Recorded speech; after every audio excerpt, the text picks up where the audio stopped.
ప్రతి దేశం సురక్షితంగా ఉండాలి అంటే ఆర్మీ వాళ్ళు ఎంత ఇంపార్టెంటో శత్రు దేశాలు వేసే పన్నాగాలు కనిపెట్టి మన దేశానికి చేరవేయడం అంతకన్నా ఎక్కువ ఇంపార్టెంట్. ఆ ఇన్ఫర్మేషన్ ని శత్రు దేశాల్లోనే ఉంటూ వాళ్ళకి తెలియకుండా మన దేశానికి అందించి వాళ్ళు వేసే ఎత్తుకి పై ఎత్తు వేసేలా చేసేవాడే ఒక స్పై అంటే గూఢచారి. స్పై ఏజెంట్స్ మన మూవీస్ లో చూసినట్టు యాక్షన్ సీక్వెన్సెస్ చేసుకుంటూ ఉండరు. సొంత దేశాన్ని, అమ్మా నాన్నల్ని, సొంత వాళ్ళని, ఫ్రెండ్స్ ని అందరినీ వదిలేసి సంవత్సరాల పాటు శత్రు దేశాల్లో ఉంటూ వాళ్ళకి దొరకకుండా డిఫరెంట్ వేషాల్లో తిరుగుతూ అక్కడ రీసెర్చ్ చేసి ఇన్ఫర్మేషన్ ని సంపాదించి మన దేశానికి పంపించాలి. వీళ్ళ లైఫ్ ఎంత కష్టంగా ఉంటుంది అంటే ఒకవేళ వాళ్ళు శత్రు దేశంలో గనక దొరికిపోతే ఇక వాళ్ళ జీవితం అంతా శత్రు దేశాల్లో కఠిన కారాగారంలోనే జీవించాలి. వాళ్ళిష్టం వచ్చినట్టు హింస పెడితే భరించాలి. Indian spy agent Black Tiger గా పిలువబడే రవీంద్ర కౌశక్ పాకిస్తాన్ లో దొరికిపోతే ఇండియన్ గవర్నమెంట్ మాత్రం తనకు మాకు సంబంధం లేదు అని చేతులెత్తేసింది. దాంతో పాకిస్తాన్ వాళ్ళు తనని జైల్లో చాలా హింసలు పెడితే చివరికి ఆ జైల్లోనే చనిపోయాడు. అట్లీస్ట్ ఆయన డెడ్ బాడీ కూడా ఇండియాకి రాలేదు. ఇంత టఫ్ గా ఉంటుంది ఒక స్పై లైఫ్. అయితే పాకిస్తాన్ లో ఎన్నో స్పై ఆపరేషన్స్ చేసి వాళ్ళకి తెలియకుండానే పాకిస్తాన్ లో 6 సంవత్సరాలు అడుక్కునేవాడి గెటప్ లో ఉండి శత్రువుల ఎంతో ఇన్ఫర్మేషన్ ని ఇండియాకి చేరవేసిన వ్యక్తి అజిత్ దోవల్. ఒక స్పైగా ఈయన చేసిన ఆపరేషన్స్ అంతా ఇంత కాదు. ఈయన ప్రతి స్టోరీ మీకు గూస్ బంప్స్ ఇస్తుంది. ఈ వీడియోలో అజిత్ దోవల్ తన మాస్టర్ మైండ్స్ తో ఎన్ని ఆపరేషన్స్ చేశారు అండ్ ఆపరేషన్స్ లో ఎలా సక్సెస్ అయ్యారో క్లియర్ గా చెప్తాను. సో వీడియో లాస్ట్ వరకు చూడండి. Let's get into the video. Ajit Doval జనవరి 20, 1945 లో ఉత్తరాఖండ్ లో ఉన్న గిరి అనే ప్లేస్ లో జన్మించారు. వాళ్ళ నాన్న జిఎన్ దోవల్ ఒక మిలిటరీ ఆఫీసర్. అందుకనే అజిత్ దోవల్ స్కూలింగ్ అంతా కూడా ఒక మిలిటరీ స్కూల్లోనే జరిగింది. ఆ తర్వాత ఆగ్రా యూనివర్సిటీలో ఎకనామిక్స్ లో మాస్టర్ డిగ్రీ పూర్తి చేశారు. ఇండియాలో సివిల్ సర్వీస్ ఎగ్జామ్స్ చాలా టఫ్ గా ఉంటాయి. అలాంటి టఫ్ ఎగ్జామ్స్ ను కూడా ఫస్ట్ అటెంప్ట్ లోనే క్లియర్ చేశాడు డోవల్. ఆ తర్వాత ఇండియన్ పోలీస్ సర్వీస్ ఐపీఎస్ లో జాయిన్ అయ్యి 1968 లో కేరళలోని కాడ్రే అనే ప్లేస్ లో అసిస్టెంట్ సూపరింటెండెంట్ ఆఫ్ పోలీస్ గా పోస్టింగ్ అందుకున్నాడు. అయితే కేరళలోని కన్నూర్ డిస్ట్రిక్ట్ లో తలసరి అనే ఊర్లో ఒక ఇన్సిడెంట్ జరిగింది. తలసరిలో నూర్ జహాన్ అనే ఒక హోటల్లో ఫస్ట్ ఫ్లోర్ లో నుండి ఒకతను గ్రౌండ్ ఫ్లోర్ కి ఒక చెప్పుని విసిరేశాడు. అలా చెప్పు విసరడం వల్ల ఆ ప్లేస్ లో ఉన్న 2 రిలీజియన్స్ ప్రజల మధ్య చాలా గొడవలు మొదలయ్యాయి. ఆ గొడవలు దాదాపు వారం రోజుల పాటు అలానే కంటిన్యూ అయ్యాయి. ఒక రిలీజియన్ వాళ్ళ షాప్స్ ని ఇంకొక రిలీజియన్ వాళ్ళు ధ్వంసం చేస్తున్నారు. ఎవరైనా ఆఫీసర్స్ మధ్యలోకి ఆపుదామని వెళ్తే వాళ్ళని కూడా కొడుతున్నారు. దీనివల్ల చాలా మంది పోలీసులు కనీసం లోపలికి వెళ్లడానికి కూడా భయపడ్డారు. ఆ టైంలో కేరళలో కాంగ్రెస్ గవర్నమెంట్ పవర్ లో ఉంది. సో కేరళ గవర్నమెంట్ ఎలా అయినా సరే ఈ గొడవల్ని ఆపేయాలి. అప్పుడు కేరళ హోమ్ మినిస్టర్ అయిన కరుణాకరన్ అందరూ ఆఫీసర్స్ తో ఒక మీటింగ్ పెట్టాడు. అందులో ఈ గొడవల్ని ఆపగలిగే వ్యక్తి ఎవరైనా ఉన్నారా అని అడిగారు. దాంతో ఒక ఆఫీసర్ అజిత్ దోవల్ పేరు సజెస్ట్ చేశారు. తన రికార్డ్స్ అన్ని చూపించారు. So home minister Ajit Doval ని 2 జాన్ 1972 లో కాడ్రే నుండి తలసరికి ట్రాన్స్ఫర్ చేయించారు.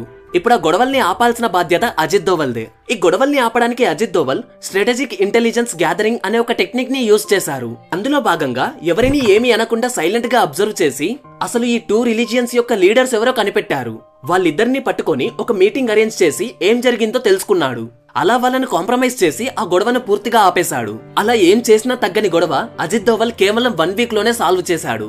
ఇక ఈ టైంలోనే అజిత్ దోవల్ చాలా ఫేమస్ అయ్యాడు. తన పేరు ఇండియా మొత్తం వినిపించింది. అలానే అప్పటి ప్రైమ్ మినిస్టర్ అయిన ఇందిరాగాంధీ గారికి కూడా అజిత్ దోవల్ గురించి తెలిసింది. సో ఇంకేముంది, ఇందిరాగాంధీ గారి ఆర్డర్స్ వల్ల దోవల్ గారు కేరళ నుండి ఢిల్లీకి ట్రాన్స్ఫర్ అయ్యారు. మన ఇండియాని టెర్రరిస్ట్ అటాక్స్ నుండి కాపాడడానికి research and analysis wing and IB intellectual bureau అని ఉంటాయి. ఇక 1972 లో అజిత్ దోవల్ ని ఇంటెలెక్చువల్ బ్యూరోలో వేశారు. ఇందులో చాలా తెలివైన వాళ్ళని మాత్రమే వేస్తారు. ఐబీలో జాయిన్ అయిన కొన్ని రోజులకే ఆయనకి అరుణి దోవల్ తో పెళ్లి జరిగింది.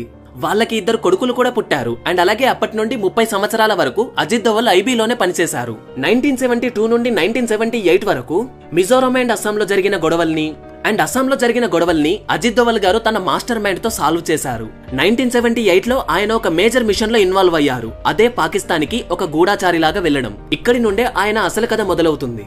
ప్రపంచ యుద్ధాలు ముగిసిన తర్వాత అన్ని పెద్ద కంట్రీస్ న్యూక్లియర్ బాంబ్స్ అంటే ఆటం బాంబ్స్ ని తయారు చేసే పని పెట్టుకున్నాయి. ఈ క్రమంలోనే 1978 లో ఇండియా కూడా న్యూక్లియర్ టెస్టులు చేసింది. ఇక ఆ టైంలోనే పాకిస్తాన్ కూడా న్యూక్లియర్ టెస్టులు చేద్దాము అని ఫ్రాన్స్ అండ్ చైనాతో మీటింగ్స్ పెట్టుకుంది. మొదట్లో ఫ్రాన్స్ పాకిస్తాన్ కి హెల్ప్ చేయడానికి ఒప్పుకున్నా కొన్ని కారణాల వల్ల తర్వాత వాళ్ళు హ్యాండ్ ఇచ్చారు. బట్ చైనా మాత్రం న్యూక్లియర్ టెస్ట్ కోసం పాకిస్తాన్ కి హెల్ప్ చేస్తాను అని అంది. ఈ విషయం ఇందిరాగాంధీకి తెలుస్తుంది. అయితే ఒకవేళ పాకిస్తాన్ దగ్గర కనుక న్యూక్లియర్ వెపన్ ఉంటే అది ఇండియాకి ఎప్పటికైనా ప్రమాదమే అని వాళ్ళు చేసే ఆ న్యూక్లియర్ టెస్ట్ పై ఒక కన్ను వేసి ఉంచాలి అని అనుకుంది. అనుకున్నట్టుగానే అండ్ ఐబీ వాళ్ళతో ఇందిరాగాంధీ మీటింగ్ పెట్టింది. ఆ మీటింగ్ లో పాకిస్తాన్ కి మరియు చైనాకి 2 గూఢచారుల్ని పంపించాలి అని అనుకున్నారు.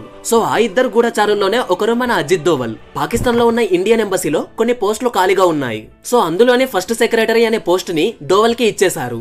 ఇక 1978 నుండి దాదాపు 6 ఇయర్స్ అజిత్ దోవల్ పాకిస్తాన్ లోనే వర్క్ చేశాడు. అయితే పాకిస్తాన్ లోని ఇస్లామాబాద్ లో డాక్టర్ ఏఆర్క్యూ ఖాన్ అనే ఒక ల్యాబొరేటరీలో న్యూక్లియర్ వెపన్స్ గురించి రీసెర్చ్ జరుగుతుంది అని అజిత్ దోవల్ తెలుసుకుంటాడు. సో ప్లేస్ కి వెళ్తాడు. తను ఎవరు అన్నది వేరే వాళ్లకు తెలియకూడదు కాబట్టి ఒక అడుక్కునేవాడి వేషం వేసుకుంటూ ల్యాబ్ చుట్టూ అడుక్కునేవాడు. అలా ఆ ప్లేస్ లోనే తిరుగుతూ అందరినీ అబ్జర్వ్ చేస్తూ వాళ్ళు చెప్పుకునేవి వినేవాడు. ఆ విన్న ఇన్ఫర్మేషన్ అంతా ఇండియాకి చేరవేసేవాడు.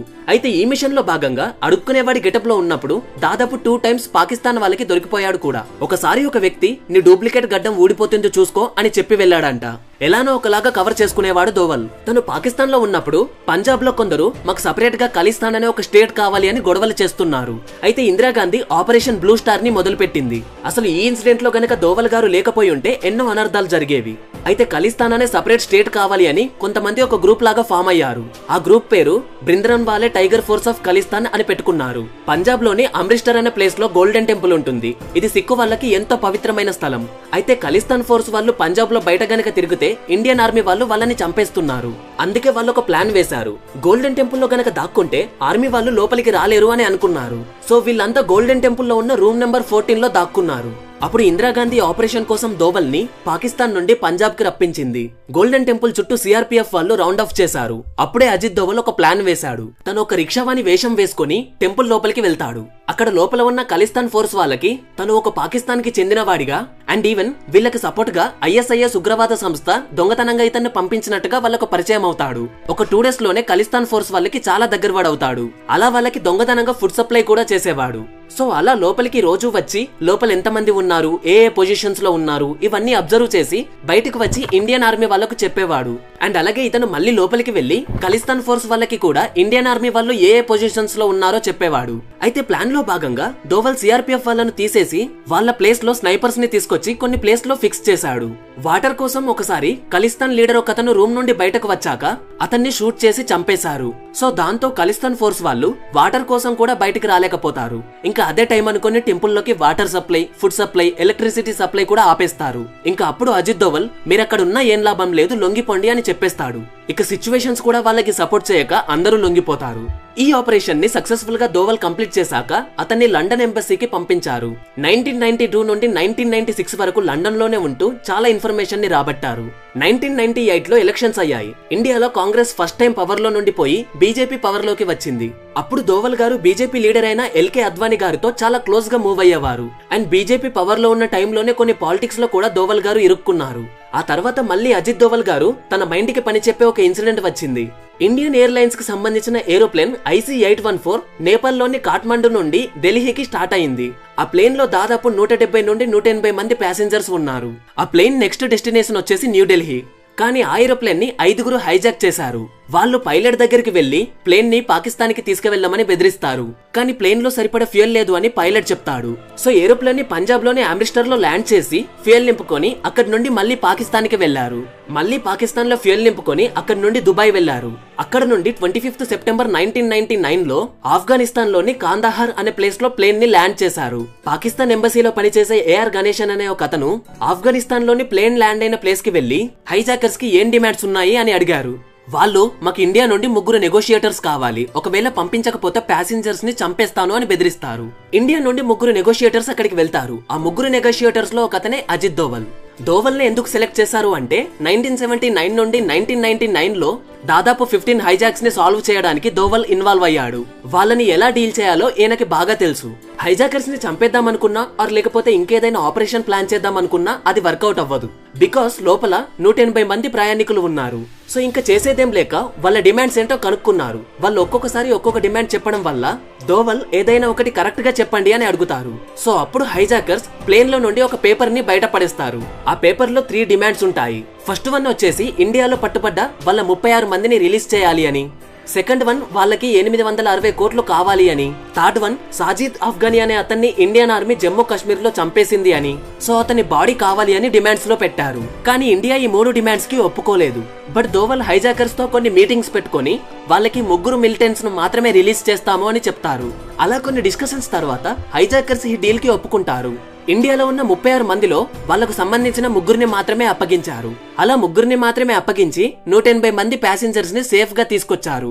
ఇన్ని ఆపరేషన్స్ లో ఇన్వాల్వ్ అయిన అజిత్ దోవల్ 2005 లో రిటైర్మెంట్ తీసుకున్నాడు. కానీ once a spy always a spy. Retirement అయినా సరే ఐబీకి ఆయన ఇప్పటికీ ఒక పెద్ద దిక్కుగానే ఉంటారు. అయితే తను రిటైర్డ్ అయినా సరే తన ఓన్ గా ఒకసారి ఒక ఆపరేషన్ ని స్టార్ట్ చేస్తాడు. ఆ ఆపరేషనే దావుద్ ఇబ్రహీం ని పట్టుకోవడం. 2005 లోనే దావుద్ ఇబ్రహీం కూతురైన మహరూక్ పెళ్లి పాకిస్తాన్ మాజీ క్రికెటర్ అయిన జావిద్ మియాందాద్ తో ఫిక్స్ అవుతుంది.